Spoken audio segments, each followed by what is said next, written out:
Clara Whitmore had promised herself she would never again fire the revolver that had failed to save her father. Then 3 masked men stormed the Red Creek mercantile, and instinct broke the promise before grief could stop her.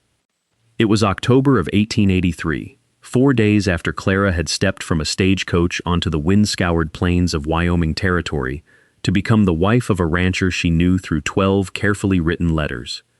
She had entered the mercantile that afternoon, intending to buy flour, lamp oil, and enough blue thread to mend the curtains in Elias Boone's neglected farmhouse. She left her shopping basket beside the counter when the first robber struck the shopkeeper with a pistol barrel. The second man ordered 6 customers against the wall. The third stood by the door with a shotgun aimed carelessly at everyone and no one. Careless men with loaded guns frightened Clara more than deliberate ones. She remained beside a shelf of coffee tins, her gray traveling shawl wrapped around her shoulders.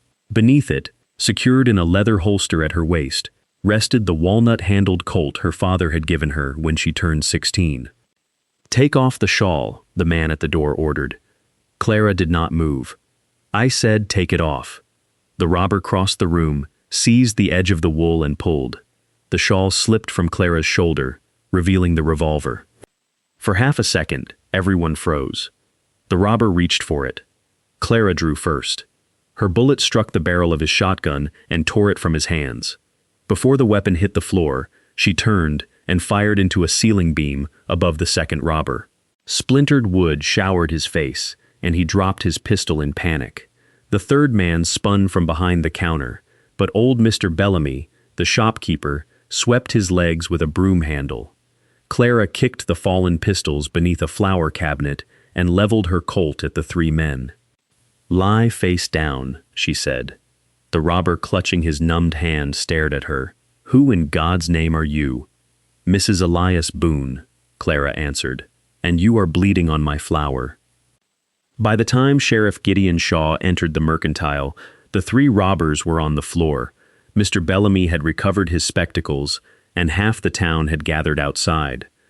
Gideon was 41, broad-shouldered, and weathered by 16 years of frontier law. He took in the room without wasting a glance. 3 criminals, 4 discarded weapons, 1 bullet lodged in a ceiling beam, and a young woman standing with the calm posture of someone who knew exactly how much pressure rested beneath her trigger finger. He had seen that kind of calm before. 3 years earlier, Deputy Nathan Cole had vouched for a charming drifter who claimed to trade horses. Gideon had ignored small contradictions in the man's story because Nathan trusted him. 2 weeks later, the drifter robbed a payroll wagon, and Nathan died beside it with a bullet through his chest. Since then, Gideon had learned to distrust any stranger whose abilities exceeded the explanation offered for them. "Put down the revolver, ma'am," he said. Clara looked at his badge, then at the Colt in his hand. "After you secure those men." "They are secured. They are lying on their hands." Gideon ordered his deputy to bind the robbers. Only when all 3 had been searched did Clara ease back the hammer of her Colt. She did not holster it. Gideon's suspicion sharpened. "I asked you to put it down, and I cooperated with the part of your request that was reasonable." The crowd outside became silent enough to hear the mercantile sign creaking above the boardwalk. Gideon stepped backward into the street, giving himself room. Clara followed, unwilling to remain inside with 3 men who had already tried to kill her. Dust moved between them in thin golden sheets. The afternoon sun caught the sheriff's badge and the worn brass medallion set into the grip of Clara's revolver. "Who taught you to shoot like that?" Gideon asked. "My father." "What was his name?" "Samuel Whitmore." "Where is he?" Clara's expression changed so slightly that only a practiced observer would have noticed. "Dead." Gideon should have stopped there. Instead, the memory of Nathan Cole tightened around his judgment. "And how did he die?" Clara looked at the gun in his hand.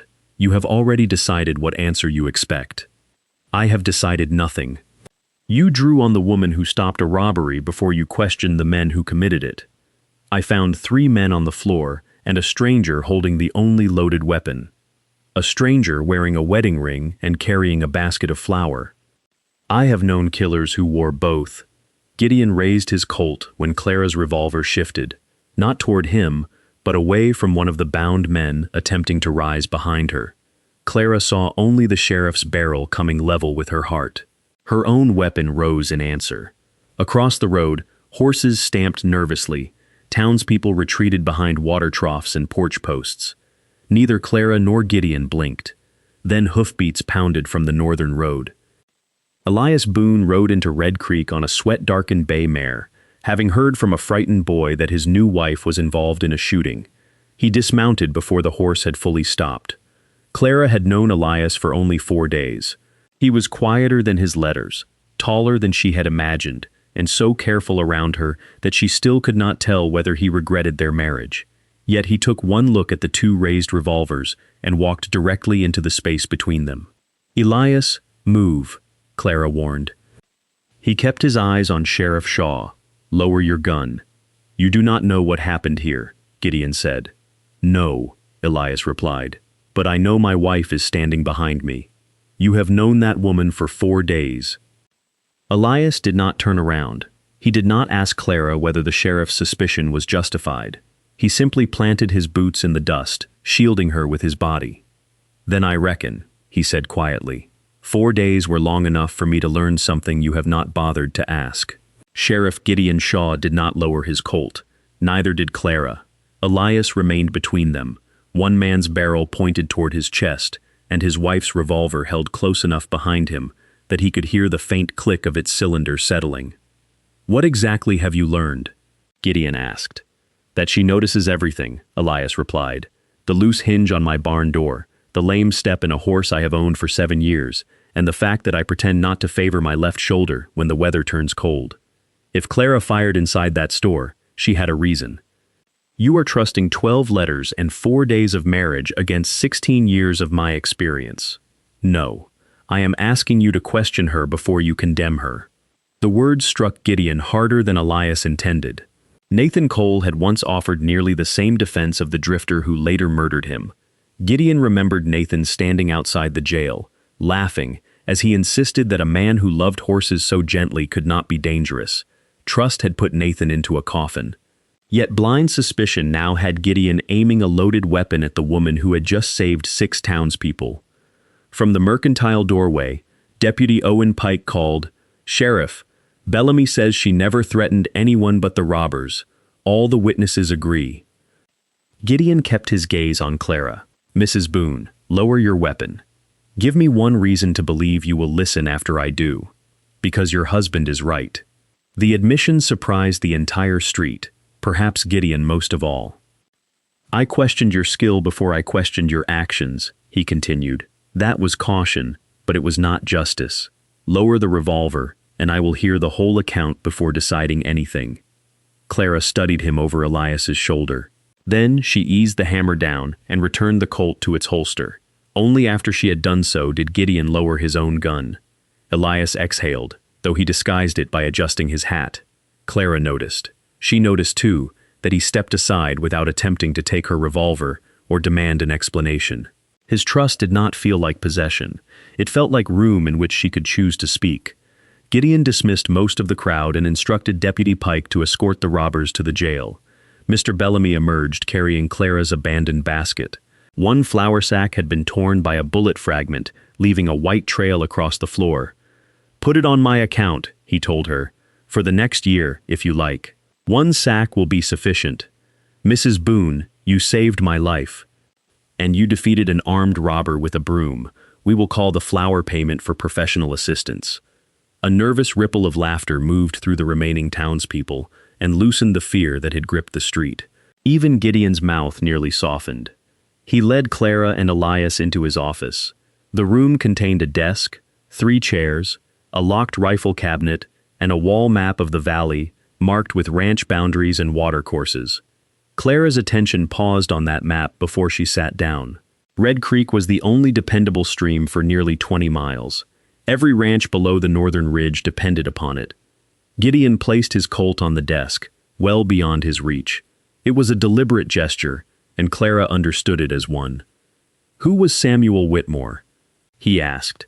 "My father," Clara said. "I understand that much. Tell me the rest."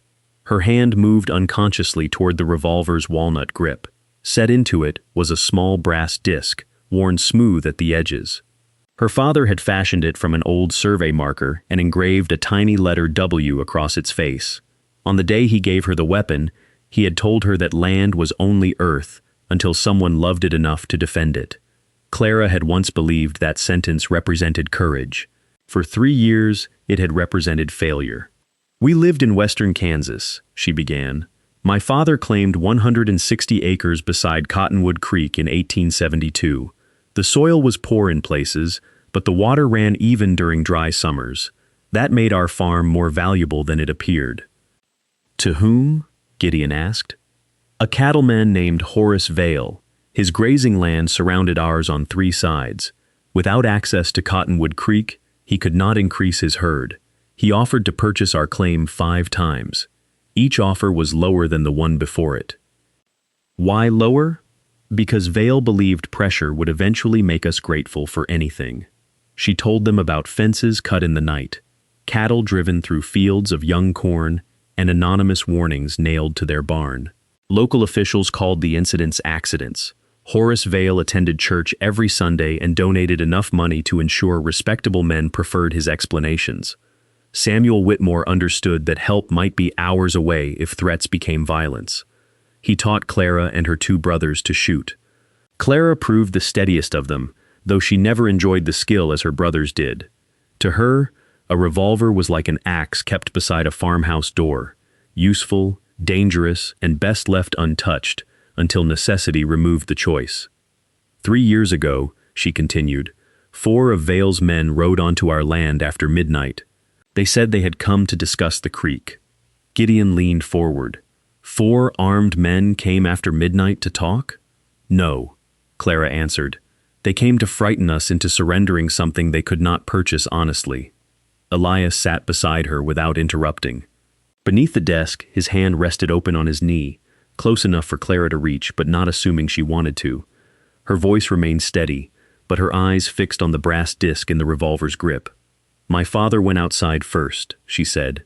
"I followed him, and before that night ended, he died because he stepped in front of a bullet meant for me." The 4 riders had not expected resistance.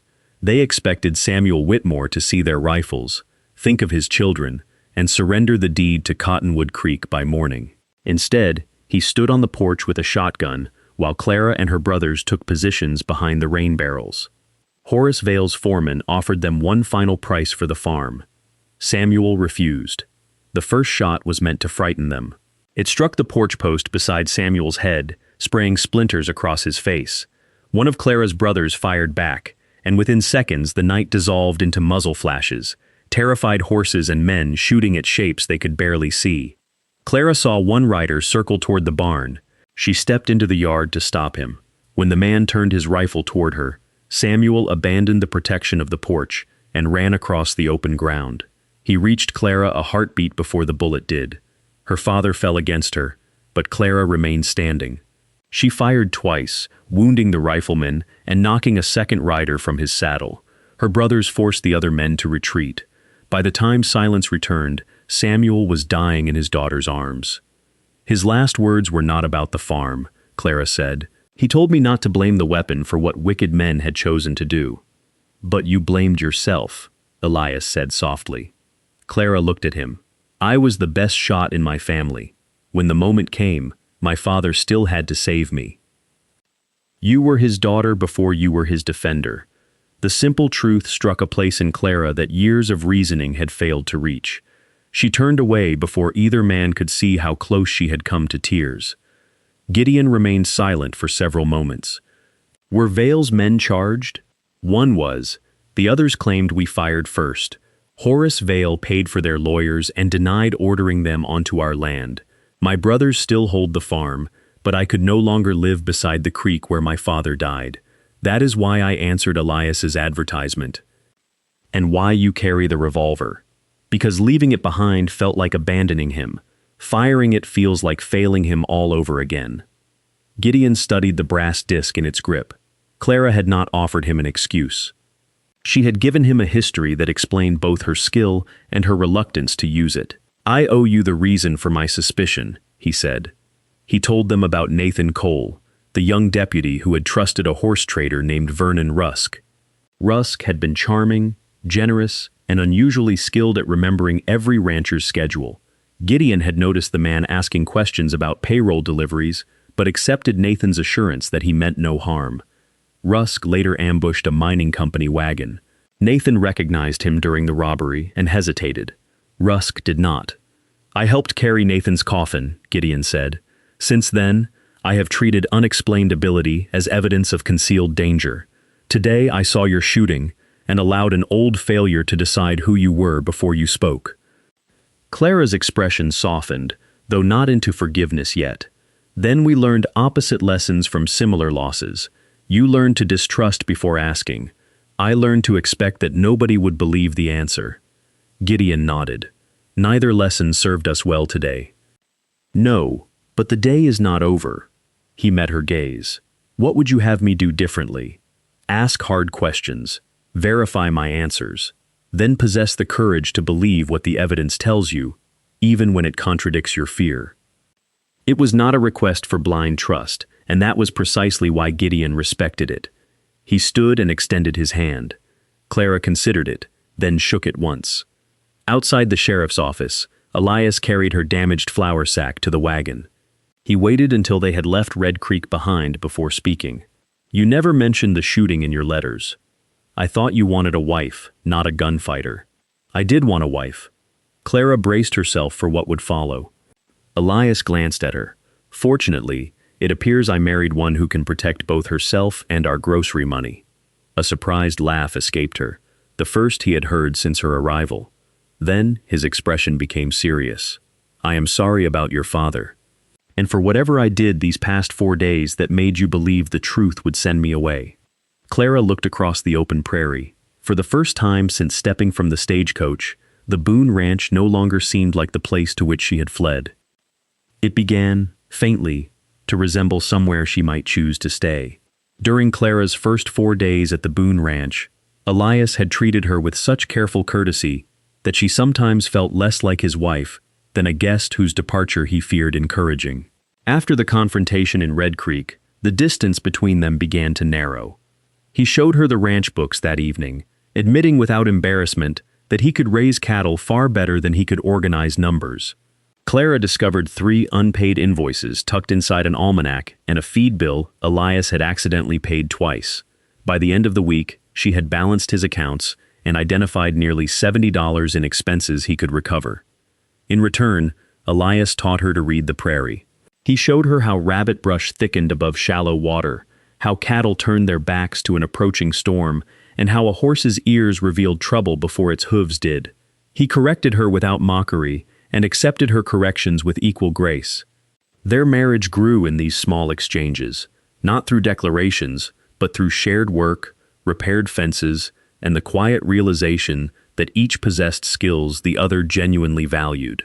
Elias also repaired the leather holster that had belonged to Samuel Whitmore. He reinforced its cracked stitching and polished the small brass disc set into the revolver's grip, but he never handled the weapon without first asking Clara's permission. When he returned it, the letter W gleamed in the lamplight. "My father made that from a survey marker," Clara explained. Elias traced the engraving with one finger. "Then we should keep it bright." 3 days after the robbery, Sheriff Gideon Shaw rode to the Boone Ranch alone. Clara saw him from the kitchen window standing beside the front gate, with his hat in both hands. Elias went outside first. "You here as sheriff?" "As a man who owes your wife an apology." Clara joined them on the porch. Gideon did not excuse his behavior or blame the demands of his office. "You saved 6 people, Mrs. Boone. I answered your courage with suspicion shaped by my own loss. Asking questions was my duty. Pointing a weapon before listening was my failure." Clara regarded him for a long moment. Few men in Kansas had ever apologized to her after making an unfair judgment. Most simply changed the subject and behaved as though silence repaired what pride had damaged. "Apology accepted," she said, "provided you remember what happened the next time someone impressive frightens you." Gideon replaced his hat. "I suspect you will remind me if I do not." "I suspect I will." The reluctant humor between them settled the last of the hostility. Gideon left with neither friendship nor complete comfort established. but with the beginning of both. For the next 2 months, life at the Boone Ranch took on a steady rhythm. Clara became accustomed to the open distances, the cold mornings, and the sound of Elias moving quietly through the house before sunrise. Elias became accustomed to finding his ledgers balanced, his tools returned to their proper hooks, and his wife practicing with her revolver against a dirt bank behind the barn every Saturday. The first time he watched her, Clara lowered the gun. "Does it trouble you?" "Only that you hit the center more often than I do." "You could practice." "I was hoping marriage might save me from public humiliation." Marriage has many virtues, Elias. That is not among them. By December, they could make each other laugh without surprise. Then a stranger named Silas Crane rode into Red Creek carrying a leather document case stamped with the seal of the Territorial Land Office. Crane was polished in a way few frontier men were. His boots were clean, his collar white, and his papers covered with signatures, official stamps, and precise measurements.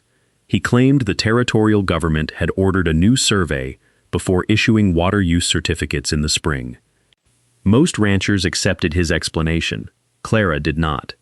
Crane arrived at the Boone property on a bitter Tuesday morning and spent nearly 2 hours measuring fence lines. Yet he seemed less interested in boundaries than in wells, cattle trails, and access to Red Creek.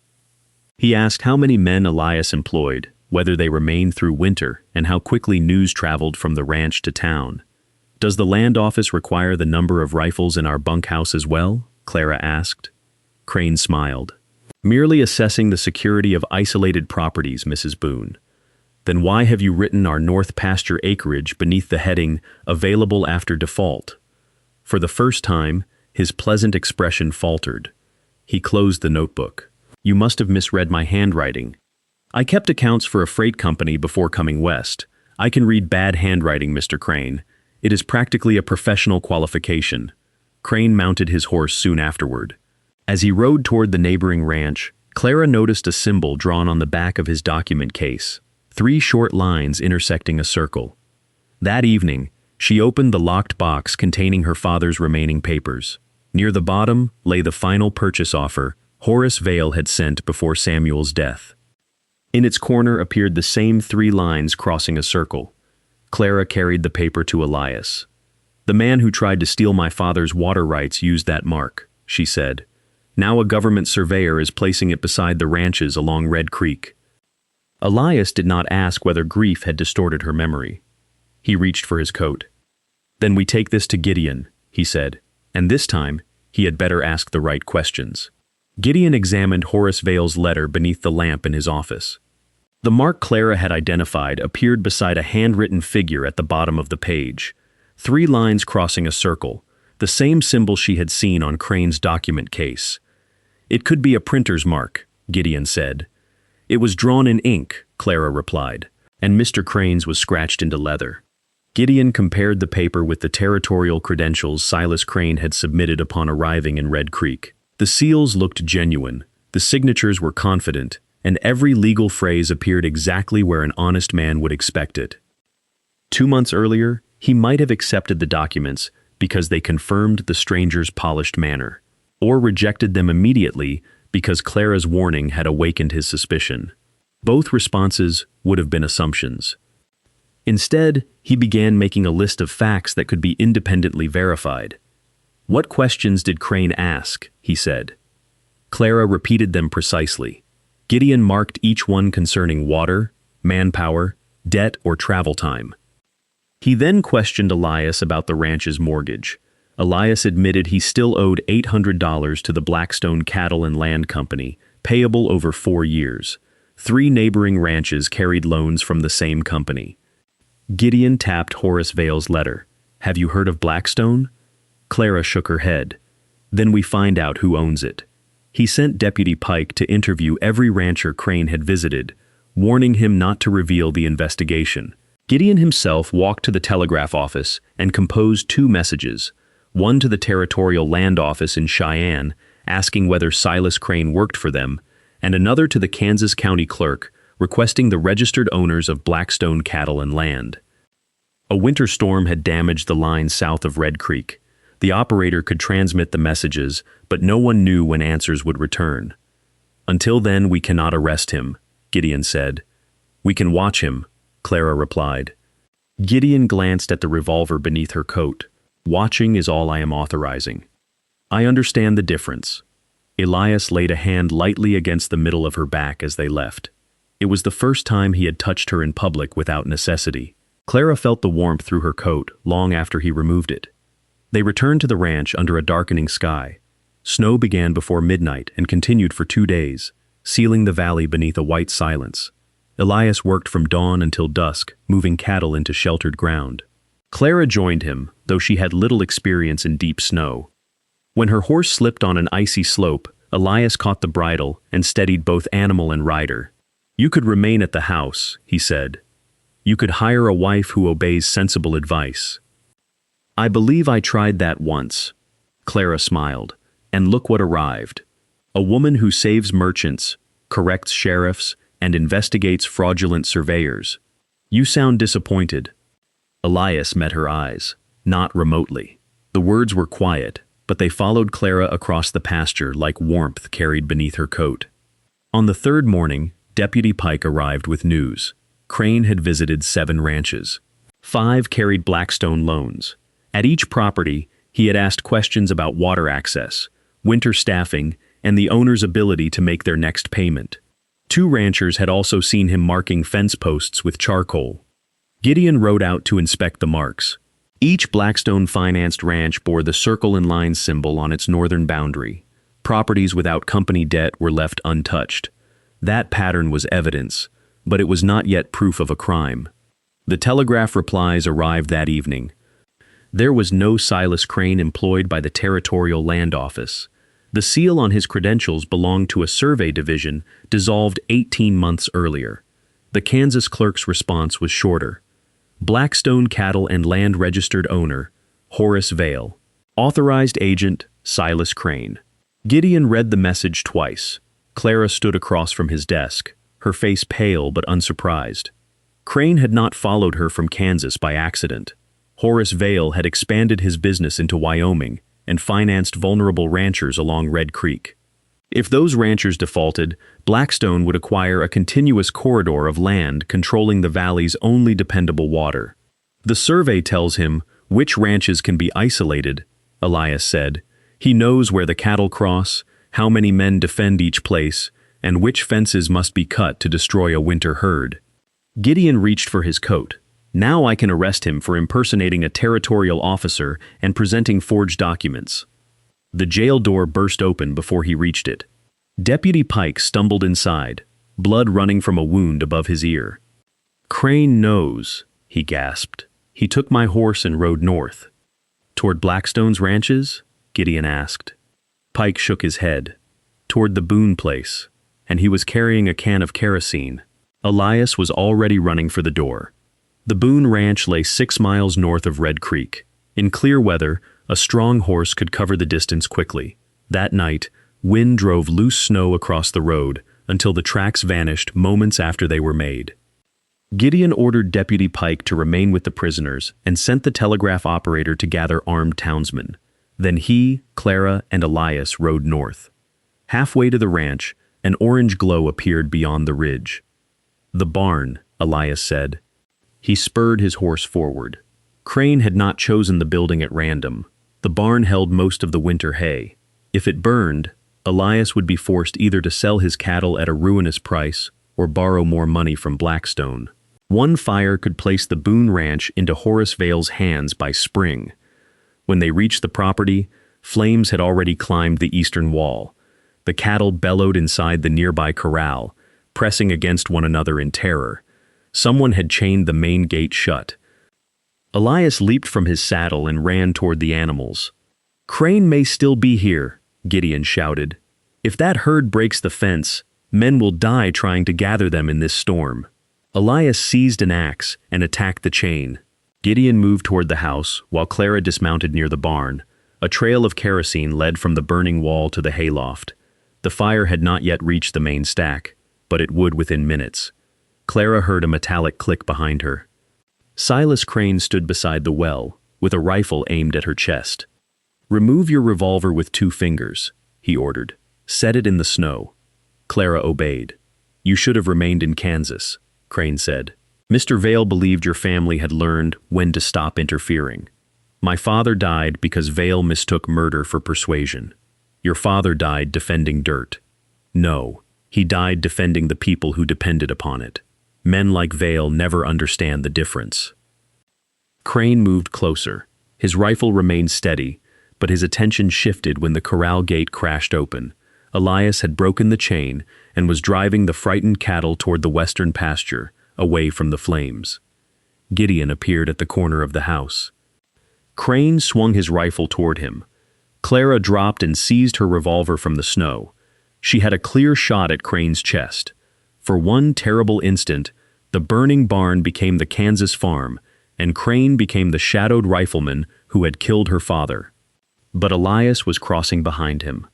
Clara would not risk repeating the shot that had haunted her for 3 years. Instead, she fired at the iron bracket above Crane. Her bullet shattered the pulley supporting the well's heavy water bucket. The bucket dropped, striking Crane's shoulder and knocking the rifle from his hands. Gideon reached him before he could recover and drove him face down into the snow.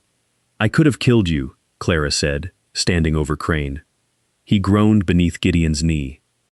"She chose not to," Gideon replied. "You may find that useful when explaining tonight to a judge." The barn roof cracked. Clara turned. Fire had reached the hayloft, and Elias was still inside the corral, helping a calf trapped beneath a fallen rail. "Elias?" A burning beam fell between them. Gideon dragged Crane away while Clara ran through the smoke. Elias freed the calf, but part of the corral roof collapsed behind him, blocking the path to the pasture. Flames moved along the fence, closing the remaining opening. "Go back!" he shouted. Clara saw the old water trough beside the barn. Elias had built it from thick oak and filled it before the storm, but the surface was frozen. She fired twice into the trough's lower boards. Water burst through the holes, carrying broken ice across the ground and smothering the burning fence. Elias kicked through the weakened rails and emerged with the calf beneath one arm. Clara grabbed his coat and pulled him clear as the eastern half of the barn collapsed. They fell together into the snow. For several seconds, neither moved. Then Elias lifted his head. Soot darkened his face, and one eyebrow had been singed nearly away. "You shot my water trough," he said. "You are welcome." "That was imported oak.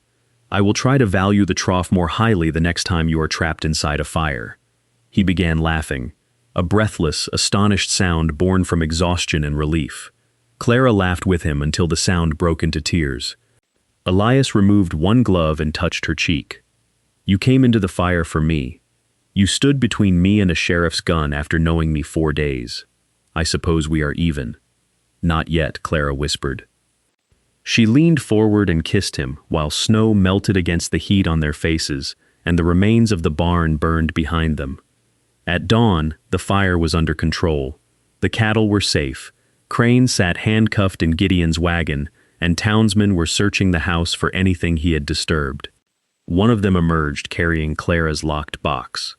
The lid had been forced open. Horace Vale's letter was gone. Clara stared at the broken box while the cold morning light spread across the ruined barnyard. Without Horace Vale's letter, the mark connecting him to Crane's work became only her word against theirs. Gideon searched Crane before placing him in the wagon. The missing letter was not in his coat, boots, or document case. "You burned it," Clara said. Crane smiled through a split lip. "Burned what?" Gideon's expression hardened, but he did not threaten him. He had already learned the danger of allowing anger to replace proof. "We still have forged credentials, 7 witnesses, marked fence posts, the kerosene can, and Deputy Pike's testimony," he said. "That is enough to hold Crane. Proving Vale directed the scheme will require more." Clara looked toward the blackened barn. One wall remained standing, and beside it lay Crane's saddle. Fire had scorched the leather, but the saddlebags were intact. "He fled town on Pike's horse," she said, "but his own saddle was already here." Elias understood first. He came to the ranch before Pike found him. Crane's smile disappeared. Gideon opened the left saddlebag. Inside were blank loan notices bearing the Blackstone seal, a list of ranchers arranged by payment date, and a map dividing the Red Creek Valley into numbered parcels. 5 properties, including the Boone Ranch, were shaded in black. The right saddlebag held a narrow account ledger. It recorded payments from Horace Vail to Silas Crane for inspection, boundary preparation, and accelerated acquisition. The final entry authorized an additional $200 after the Boone property became available. Clara opened the ledger near the middle. Beside every targeted ranch appeared the circle crossed by 3 lines. "That is not Vail's company mark," she said. "It means water." Her father had once taught her the old surveying symbols used by homesteaders before standardized maps reached western Kansas. The circle represented a well or spring. Lines indicated the direction of natural drainage.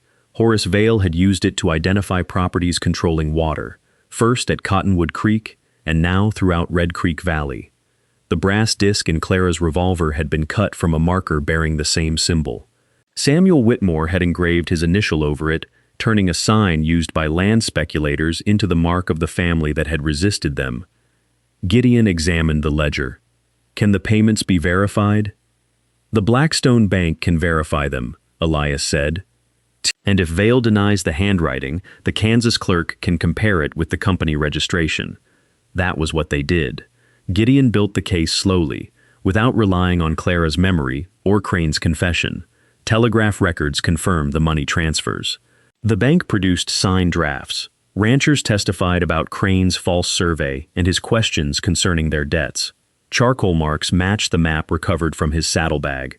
The Territorial Land Office verified that the credentials were forged. Confronted with evidence that no denial could erase, Crane agreed to testify in exchange for a reduced sentence.